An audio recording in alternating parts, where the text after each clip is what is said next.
મળ્યા એક નવી વાર્તામાં। મિત્રો, આજે હું તમને એક એવી કરુણા અને હૃદયસ્પર્શી વાર્તા સંભળાવવા જઈ રહી છું, જે સાંભળીને કદાચ તમારી આંખો ભીની થઈ જાય।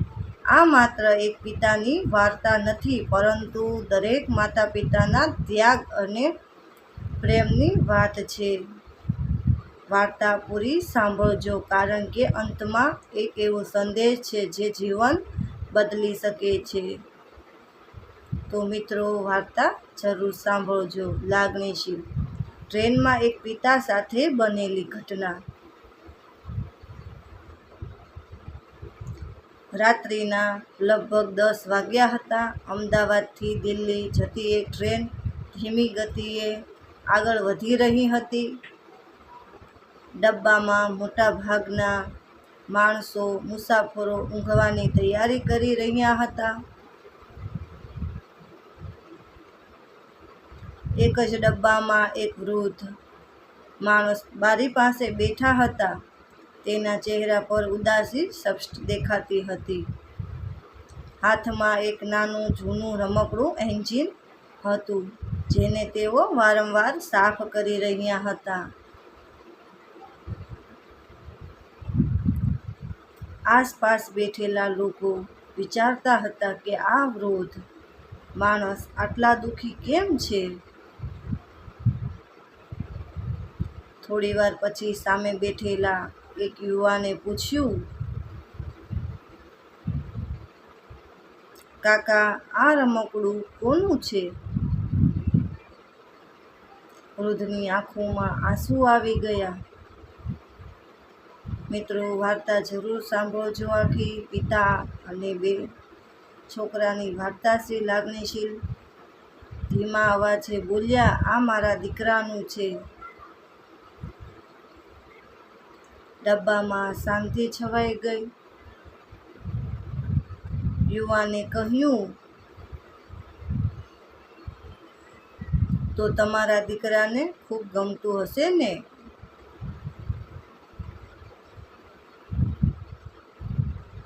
વૃદ્ધે માથું હલાવ્યું। હા બેટા, જ્યારે તે નાનો હતો ત્યારે મેં મારી આખી મહિનાની બચતમાંથી આ રમકડું ખરીદ્યું હતું। મિત્રો, આ પિતાનો પ્રેમ છે। વૃદ્ધની નજર રમકડા પર અટકી ગઈ।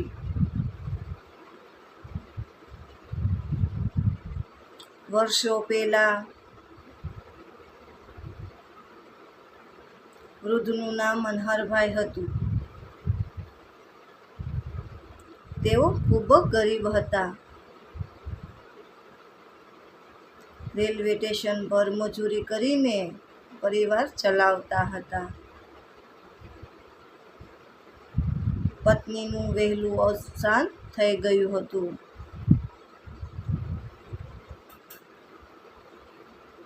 પત્નીના અવસાન પછી એક જ દીકરો હતો, રાહુલ। મનહરભાઈએ પોતાની ખુશીઓનો ત્યાગ કરીને દીકરાને ભણાવ્યો। ઘણી વખત પોતે ભૂખ્યા રહ્યા, પણ દીકરાને ક્યારેય ભૂખ્યો સુવડાવ્યો નહોતો। રાહુલ ખૂબ હોશિયાર હતો।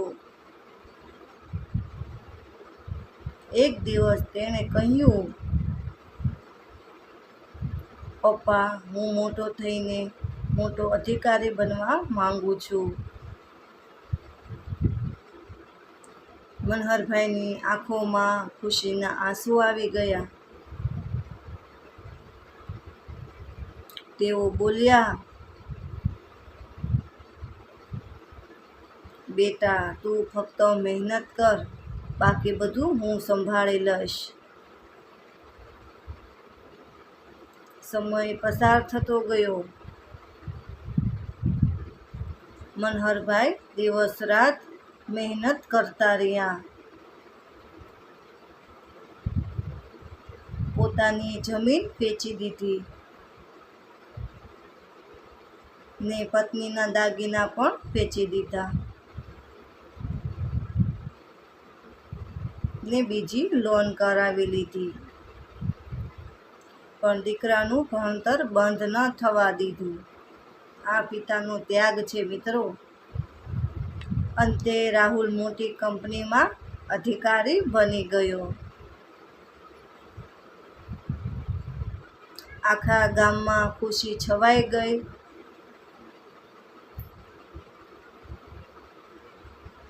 મનહરભાઈ ગર્વથી સૌને કહેતા,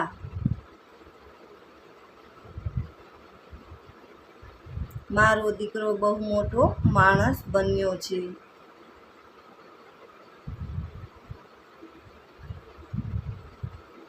નોકરી મળતા પછી રાહુલ શહેરમાં રહેવા લાગ્યો. હવે જ મિત્રો વાર્તા સાંભળજો. કેટલી કરુણ વાર્તા આગળ આવે છે. શરૂઆતમાં રોજ ફોન કરતો, પછી અઠવાડિયામાં એકવાર, પછી મહિનામાં એકવાર, અને પછી તો ફોન કરવાનું સાવ બંધ કરી દીધું. ફોન પણ આવવાનું બંધ થઈ ગયું. મનહરભાઈ રોજ મોબાઈલ હાથમાં લઈને બેઠા રહેતા, પણ કોઈ ફોન આવતો નહીં. એક દિવસ મનહરભાઈ બીમાર પડ્યા. તેમણે દીકરાને ફોન કર્યો, બેટા થોડું મળવા આવીશ જાને, હું ખૂબ બીમાર છું. રાહુલે જવાબ આપ્યો, પપ્પા હું બહુ વ્યસ્ત છું. જે પિતાએ દીકરા પાછળ એટલી મહેનત કરી એ જ દીકરાએ કહ્યું કે પપ્પા હું વ્યસ્ત છું. મનહરભાઈએ કશું કહ્યું નહીં, માત્ર ઠીક છે બેટા કહીને ફોન મૂકી દીધો. તે રાત્રે તેઓ ખૂબ રડવા લાગ્યા. ગામના લોકો કહેતા, તમે દીકરાને એટલો મોટો બનાવ્યો અને આજે તે તમને ભૂલી ગયો.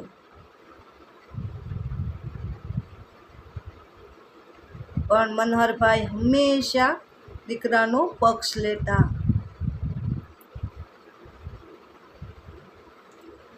મારો દીકરો ખરાબ નથી, કામમાં વ્યસ્ત હશે. એક દિવસ મનહરભાઈએ નક્કી કર્યું કે તેઓ પોતે જ દીકરાને મળવા જશે. તેમણે જૂનું રમકડું એન્જિન સાથે રાખ્યું, કારણ કે બાળપણમાં રાહુલ આ રમકડા વગર ઊંઘતો ન હતો.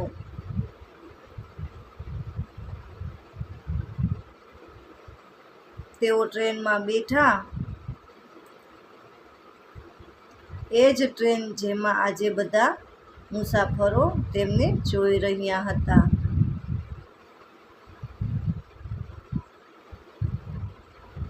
મનહરભાઈએ મુસાફરોને પોતાની આખી કહાની સંભળાવી.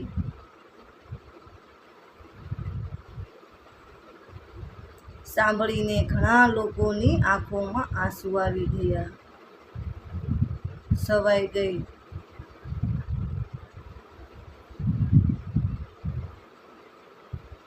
ટ્રેનમાં બધા દુઃખી થઈ ગયા. ટ્રેન દિલ્હી પહોંચી. મનહરભાઈ દીકરાના ઘરે પહોંચ્યા.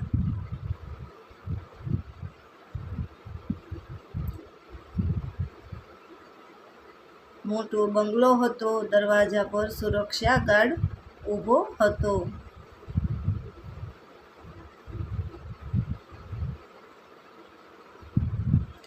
સુરક્ષા ગાર્ડે પૂછ્યું, કોને મળવું છે ભાઈ? મનહરભાઈએ જવાબ આપ્યો, મારા દીકરા રાહુલને મળવું છે. ગાર્ડે અંદર ગયો. થોડી વાર પછી પાછો આવ્યો. સાહેબ કહે છે કે તેઓ વ્યસ્ત છે.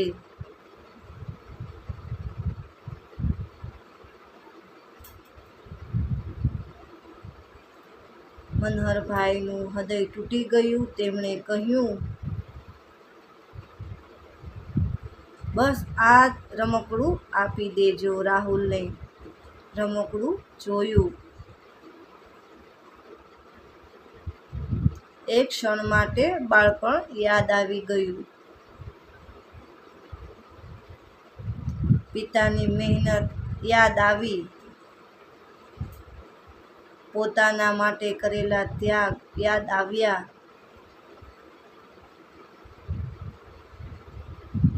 તે દોડતો દોડતો બહાર આવ્યો.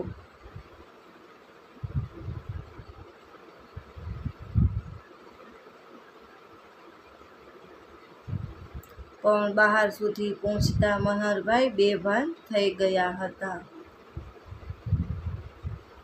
તાત્કાલિક હોસ્પિટલ લઈ જવામાં આવ્યા.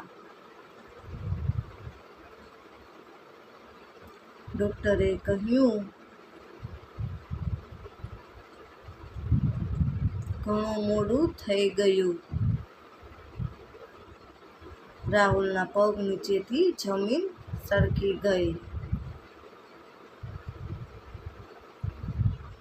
તે પિતાના પગે પડીને રડવા લાગ્યો.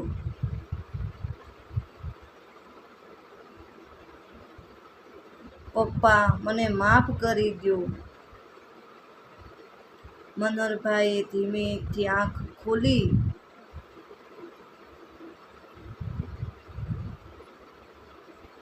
કપતા હાથથી દીકરાના માથા પર હાથ ફેરવ્યો અને કહ્યું, બેટા, હું તારા પર ક્યારેય નારાજ ન હતો. માત્ર તને એકવાર મળવાની ઈચ્છા હતી. આટલું બોલીને તેમની આંખો હંમેશા માટે બંધ થઈ ગઈ. રાહુલ ફૂટીને રડતો રહ્યો. આજે તેની પાસે પૈસા તો હતા, બંગલો હતો, ગાડી હતી,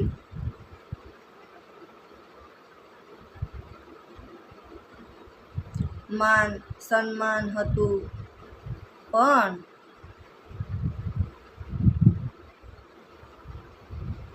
પિતાનો પ્રેમ પાછો લાવવા માટે કંઈ નહોતું. મિત્રો, આ વાર્તા ઉપરથી એટલો સંદેશ દેવા માંગુ છું. માતા પિતા જીવનભર સંતાનો માટે ત્યાગ કરે છે. પૈસા, સંપત્તિ અને સફળતા ફરી મળી શકે, પરંતુ માતા પિતા ફરી મળતા નથી. તેઓ જીવતા હોય ત્યારે તેમનો પ્રેમ, સન્માન અને સમય આપો, કારણ કે એક દિવસ પસ્તાવો તો થશે, પરંતુ સમય પાછો નહીં આવે.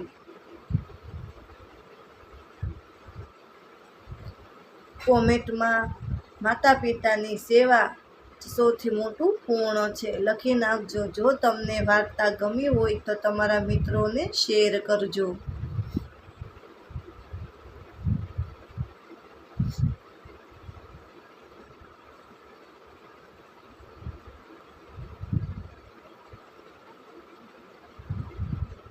મિત્રો, આ વાર્તા સાંભળીને જો તમારી આંખો ભીની થઈ હોય તો એક ક્ષણ માટે તમારા માતા પિતાનો વિચાર જરૂર કરજો. જીવનમાં ગમે તેટલા મોટા બની જાઓ, પરંતુ જેમણે તમને ચાલતા શીખવાડ્યું તેમના હાથ ક્યારેય છોડશો નહીં.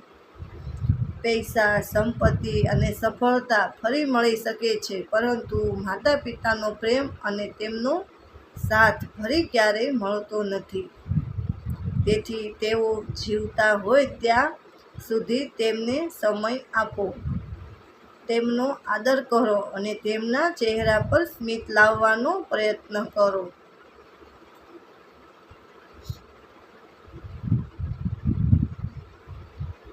જો તમને આ વાર્તા ગમી હોય તો વિડીયોને લાઈક કરો, સબસ્ક્રાઈબ કરો અને ચેનલને સબસ્ક્રાઈબ કરવાનું ભૂલશો નહીં. આવી જ હૃદયસ્પર્શ અને જીવન બદલનારી વાર્તાઓમાં પાછા મળીશું. અને મારી ચેનલમાં જોડાયેલા રહેજો. જય શ્રી કૃષ્ણ. રાધે રાધે. મળશું એક નવી વાર્તામાં. બધાને જય માતાજી.